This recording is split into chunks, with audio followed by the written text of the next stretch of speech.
মা অলরেডি হয়ে গেছি আমি। বুবলি আপুর বেশ কিছু চরিত্র এখন আমরা আলোচনায় আছে, আসলে আপনার শিরিন শিলার এমন কোন চরিত্র আছে কিনা যেগুলো আলোচনা আসবে?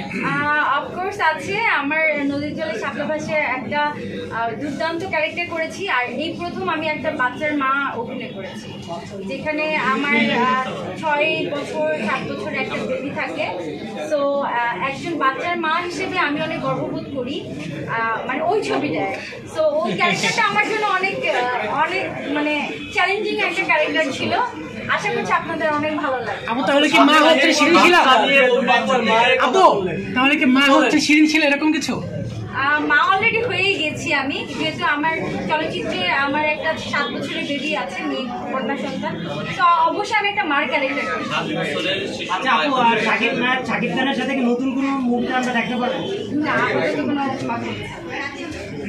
আচ্ছা, একটা প্রশ্ন করি শিলা, সেটা হচ্ছে যখন উদ্যোক্তা কোনো ব্যবসা নিয়ে আসেন তারপরে আসেন এবং বলেন এটা খুব ভালো, কিন্তু দেখা যায় আল্লাহ না করে 6 মাস পর সেগুলো কেস হয়ে গেল, মামলা ফেসে গেল অবৈধ কাজে। তারপর ফোন দিল, তারা বলে আমাকে তো ডাকছে, আমি গেছি। আপনাকে ডাকছে দেখে এসেছেন নাকি এটা মেকওভারটা আসলেই ভালো? একটু যদি বলতেন। অফকোর্স আমাকে যখন আলিফের ব্যাপারটা আলাদা আর অন্যদের ব্যাপারটা আলাদা। আমরা একজন অভিনেত্রী হিসেবে আমরা যেহেতু সোশ্যাল মিডিয়ায় কাজ করি, আমাদেরকে যে কোনো ওপেনিংয়ে যখন আমাদেরকে ডাকা হয় আমরা অবশ্যই যাই তার সাধুবাদের জন্য বা তাকে শুভেচ্ছা জানানোর জন্য। আর আমাদেরকে যেহেতু পাবলিক ফলো করে, সো আমরা যেই ব্র্যান্ডের সাথে থাকি পাবলিকও সেই ব্র্যান্ডটার উপর আস্থা রাখে।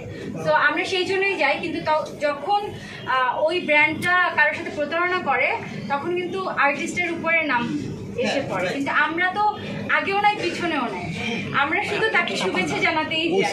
তো আমরা আশা করব যে কোনো ব্র্যান্ড যেন কারোকে প্রতারণা না করে আর আমাদের উপর যেন বদনাম না। আচ্ছা, একটু আলিফ আপুর কাছে যাই, সেটা হচ্ছে শেষ করে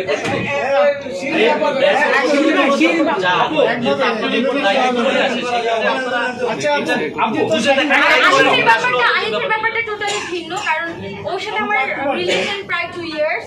এই মেকওভার স্টুডিও ছাড়াও কিন্তু ওরা আরেকটা মেকওভার স্টুডিওতে ছিল। আমি কন্টিনিউয়াসলি আমি সবসময় আলিফ মেকওভার স্টুডিও থেকে, যেহেতু ওর মেকওভার স্টুডিওর পাশে হচ্ছে আমার বাসা, তো ও আমার খুবই মানে নিয়ার। তো আমি যখনই আমার কোনো শোতে যাই, আমার কোনো কাজে যাই, পার্টি মেকআপ হয়, আমি সবসময় ওর পার্লারে আসি। তো ওর পার্লার থেকে আমি মেকওভার নেই, তো আমার হেয়ার স্টাইল থেকে শুরু করে ও সবসময় করে। সো ও মানে ওর কাছ থেকে আমি এখন পর্যন্ত প্রতারিত হইনি। ও অনেক দুর্দান্ত মেকওভার মানে করে ওর। হ্যাঁ, অ্যান্ড আজকে আমার পুরো ফুল লুকটাই হচ্ছে ওর আলিফ মেকওভার স্টুডিও। তো আমার কাছে মনে হয় আর আলিফ মেকওভার স্টুডিও থেকে ও দিদি থেকে শুরু করে আমি আর অনেক সেলিব্রিটিরাই কিন্তু এখান থেকে মেকআপ করে।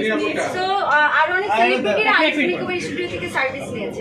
আমার কাছে মনে হয় দর্শকের প্রতারিত হওয়ার কিছু নেই। আর আলিফ মেকওভার স্টুডিও কিন্তু অনেক ইউনিক ডিজাইনে ওরা মেকআপ করে। বর্তমান আমরা গতানুগতিক যেরকম মেকআপ পছন্দ করি সেরকম লুকই দিয়ে থাকে তারা।